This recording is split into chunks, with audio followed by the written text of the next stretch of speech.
Bakit ang mga duwag na ito ay wala sa ating harapan? Nako, pero magko-closing na lang po ako. Palibasa wala tayong sagot sa araw na ito.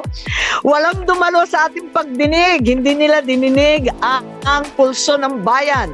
Paano tayo uusad kung mismo mga dapat magpaliwanag ay nagtatago sa dilim? Paano natin mapapanagot ang mga ayaw sumagot? Pero hindi tayo titigil.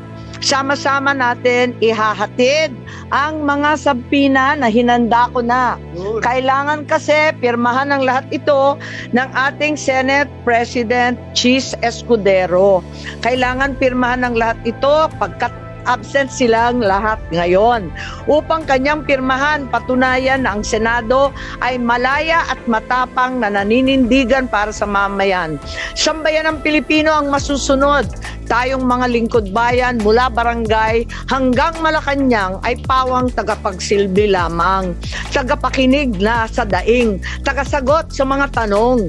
Kung kaya ng isang matanda na may sakit na harapin ang walang respetong pag-aaresto, bakit ang mga duwag na ito ay wala sa ating harapan? Nako, magalit na kayo sa akin, pero hindi ba kaduwagan ang hindi sumagot?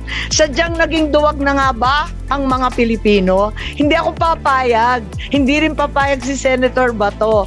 Hindi ako aatras tulad nila. Ipakita ko na ang Senado ay ang huling balwarte ng katapangan ng katotohanan.